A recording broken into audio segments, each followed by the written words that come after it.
नमस्ते, म रजित चमलगाई स्वप्न डिजिटलबाट र आज कुरा गर्दैछु 3D एनिमेसन पाइपलाइनको बारेमा। 3D एनिमेसन भनेपछि यो एकदमै भास्ट फिल्ड हो अनि त्यस कारणले यसमा धेरै कुराहरू पनि हुन्छन् अनि अलिक बिगिनरलाई कन्फ्युज हुनसक्छ कि 3Dमा के हुन्छ त, के गर्नुपर्ने हुन्छ, त्यो कामहरू गर्न सक्ने हो कि होइन, अथवा म कुनै स्पेसिफिक कुरा गर्न चाहन्छु भने कुन स्पेसिफिक कुरा गरौँ भने जस्तो कन्फ्युजनहरू हुन्छ। त्यो कन्फ्युजनहरू अलिकति दूर गर्नलाई चाहिँ मैले यो प्रेजेन्टेसन बनाएको छु हो। सो 3D एनिमेसन पाइपलाइन भन्नाले के हो भन्दाखेरि पाइपलाइन भनेको जस्तै पाइपमा वाटर एउटा साइडमा छिर्यो भने अर्को साइडबाट निस्किन्छ हो। पाइपलाइन पनि त्यस्तै हो कि एनिमेसन पाइपलाइन। हामीले बेसिकली केही कुराहरू गर्छौँ त्यो पाइपबाट छिराउँछौँ क्या। त्यो पाइपबाट जस्तै पहिला मोडल गर्छौँ अनि टेक्स्चरिङ गर्छौँ, त्यो छिराउँछौँ अनि लास्टमा फाइनल प्रोडक्ट निकाल्छौँ कि। फाइनल प्रोडक्ट भनेको अब गेमको आर्ट हुनसक्छ अथवा मुभिजहरू हुनसक्छ अथवा भिएफएक्सहरू हुनसक्छ हो। सो त्यो कुराहरू चाहिँ निकाल्छौँ 3Dमा। सो स्टार्टिङमा कस्तो हुन्छ भने पाइपलाइन कस्तो देखिन्छ भन्दाखेरि 3वटा स्टेज हुन्छ क्या पाइपलाइनमा। प्री प्रोडक्सन, प्रोडक्सन र पोस्ट प्रोडक्सन भन्छ। प्री प्रोडक्सनको अलिक कम कुरा गर्छु आज म, किन भन्दाखेरि प्री प्रोडक्सन पनि आफैमा एकदमै इम्पोर्टेन्ट कुरा हो। जस्तै प्री प्रोडक्सन भनेको जस्तै गेमहरूको केसमा कस्तो आर्ट बनाउने, स्केचहरू, कन्सेप्ट आर्टहरू हो। अनि मुभिजको केसमा स्क्रिप्टहरू, स्टोरी बोर्ड, इभन अब सर्ट लिस्टहरू, फिल्म फिचर फिल्महरू बनाउने हो भने त त्यही फिल्म डिरेक्टरले गर्नुपर्ने कामहरू, सर्ट लिस्ट, स्क्रिप्ट ब्रेकडाउनहरू पनि पर्छ। सो धेरै कुराहरू पर्छ हो प्री प्रोडक्सनमा। प्री प्रोडक्सन भनेको बेसिकली हामीले जब सफ्टवेयरमा हालेर काम गर्नुभन्दा अगाडि के गर्नुपर्ने हुन्छ त, के गरेर रेडी हुनुपर्ने हुन्छ, त्यो कुराहरू प्री प्रोडक्सनमा पर्छ क्या। सो प्री प्रोडक्सनमा त्यस्तो कुराहरू पढ्यो। Mostly scripting, story boarding, concept आर्टिस्टहरू हुन्छ, कहिलेकाहीँ क्यारेक्टरको स्केचेसहरू पनि बनाउनु पर्ने हुन्छ हो। त्यस्तो कुराहरू चाहिँ प्री प्रोडक्सनमा पर्छ। अनि कहिलेकाहीँ के गरिन्छ भने जस्तै पिक्सरहरूले मुभिज बनाउँदाखेरि, किनभने 3D एकदमै टाइम कन्ज्युमिङ टास्क हुन्छ, त्यस कारणले उनीहरूले एनिमेटिक्स अथवा प्री भिजुअलाइजेसन भनेर आफ्नै मुभी बनाउँछ क्या पहिला। अनि 2D मुभी बनाउँछ, 2D भर्जन अफ मुभी, अनि त्यो चाँडो बनाउँछन् उनीहरूले, पर्फेक्ट बनाउँदैनन्।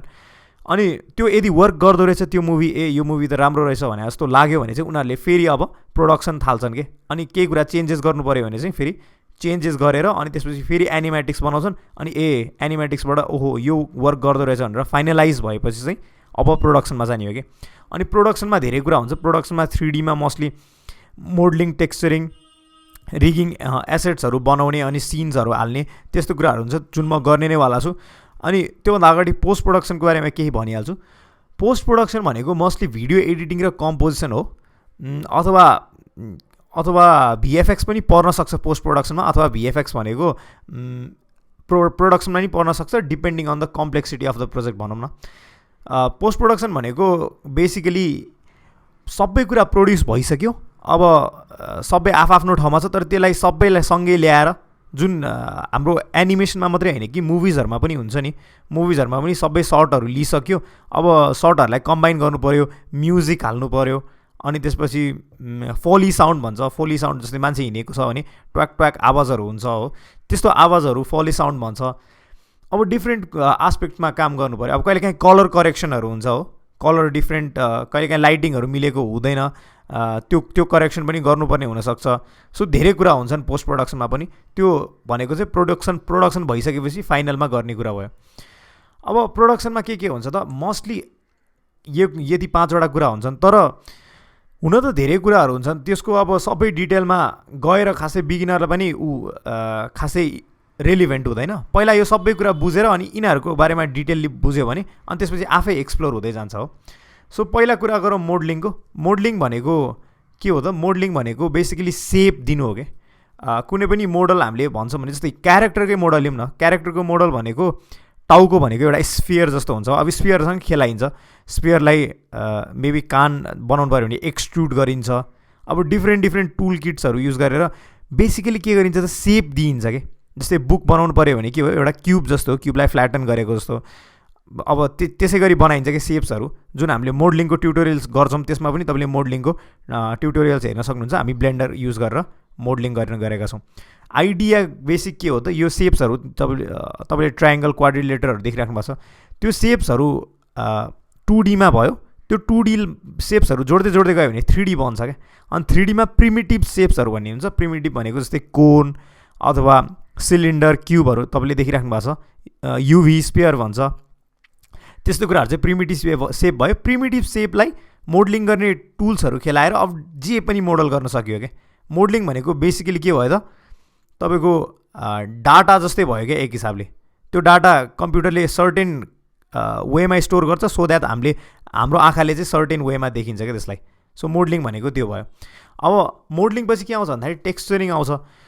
टेक्स्चरिङ भनेको कस्तो भन्दाखेरि मोडलिङ गर्दाखेरि त हामीले सेप त बनायौँ, तर त्यो सेप कुन कलरको हुने अथवा त्यो सेप केले बनाएको छ, त्यो सेप ग्लास हो कि अथवा वुड हो कि त्यो के हो त्यो हामीलाई थाहा छैन नि त होइन। त्यस कारणले अब यदि वुड हो भने वुडको जस्तै टेक्स्चर दिनु पऱ्यो, अनि सिसा हो भने सिसाको जस्तै रिफ्लेक्ट गर्ने खाले टेक्स्चर दिनु पऱ्यो। सो त्यस्तै कुराहरू, स्यान्ड हो भने स्यान्ड जस्तो टेक्स्चर दिनु पऱ्यो। त्यो कुराहरू चाहिँ टेक्स्चरिङमा फरक पर्छ कि। टेक्स्चरिङले चाहिँ अलिकति रियालिजमको सेन्स पनि दिन्छ क्या 3Dमा भनौँ। अनि त्यसपछिको स्टेप के आउँछ त, क्यारेक्टर रिगिङ भन्छ, अथवा क्यारेक्टर मात्रै होइन अरू कुरा रिगिङ नि पर्न सक्यो। जे कुरा एनिमेट गर्न खोजे हो त्यो कुराहरूलाई चाहिँ प्रायः रिग गरिन्छ। रिग भनेको बेसिकली के भन्दाखेरि जोइन्ट्स दिएको हो कि, जस्तै यहाँ यतातिर नीमा जोइन्ट दिएको छ, ह्यान्डमा जोइन्ट दिएको छ। किन भन्दाखेरि त्यो हाम्रो बडी मुभमेन्ट कसरी हुन्छ यदि रियल वर्ल्डलाई अब्जर्भ गर्ने हो भने सर्टेन वेमा हुन्छ नि त। जस्तै मैले हात हल्लाएँ भने relative to a joint rotate भइरहेको हुन्छ हो। त्यस्तो कुराहरू अब्जर्भ गऱ्यो भने थाहा हुन्छ कि। अनि रिगिङको बेसिक आइडिया भनेकै त्यही हो। रिगिङ भनेको हाम्रो ह्युमन बडीमा जोइन्ट कता कता हुनसक्छ त त्यसलाई नै अब्जर्भ गरेर अनि त्यसपछि जोइन्ट दियो भने हाम्रो एनिमेसन पनि अलिक रियलिस्टिक देखिने रहेछ क्या। त्यस कारणले रिगिङको कन्सेप्ट आयो।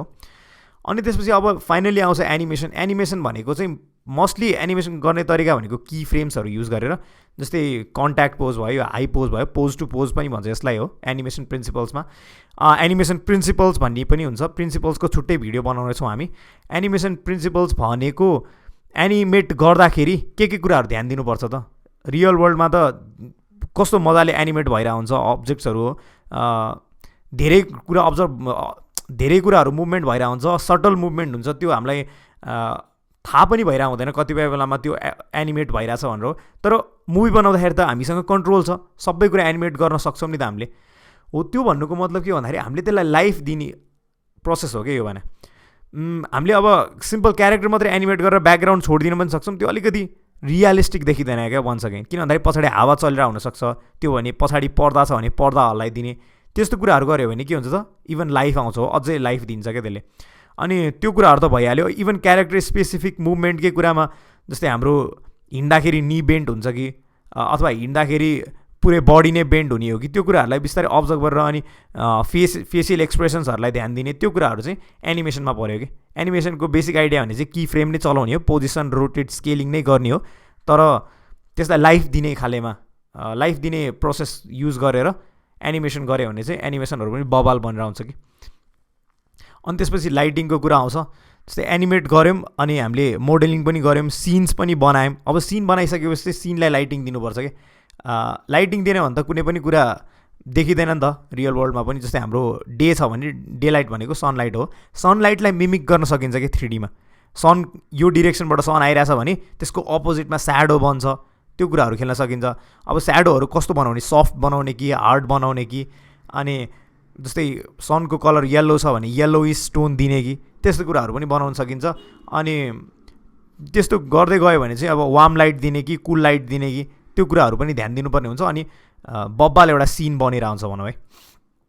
अनि फाइनली चाहिँ पोस्ट प्रोडक्सनमा गएर कम्पोजिटिङ र भिडियो एडिटिङको कुरा हुन्छ। भिडियो एडिटिङमा त्यही हो, साउन्ड्सहरू हाल्ने, म्युजिकहरू हाल्ने, अनि त्यसपछि कम्बाइन गर्ने, सर्ट्सहरूलाई कम्बाइन गर्ने। अनि यसमा चाहिँ मुभी बनाइराखेको हो भने चाहिँ फिल्म डिरेक्सनको कुराहरू पनि काम लाग्ने हुन्छ यसमा। जस्तै एडिटिङ गर्दाखेरि 30 डिग्री रुलहरू ब्रेक नहोस् भनेर हुन्छन्। अनि क्यामेराको प्लेसमेन्टहरू, बेसिकली क्यामेराहरू कता राख्ने, त्यस्तो कुराहरू पनि ध्यान दिनुपर्ने हुन्छ। अनि 3D एनिमेसनमा मैले भन्न खोजेको कुराहरू चाहिँ यति हो। यदि तपाईँको अरू केही क्वेसन्सहरू छ भने चाहिँ कमेन्ट बक्समा गर्नुहोला। अनि त्यसपछि चाहिँ स्वप्न डिजिटललाई सब्सक्राइब गर्नुहोला, यस्तै अरू रमाइलो ट्युटोरियल चाहिन्छ भने। धन्यवाद।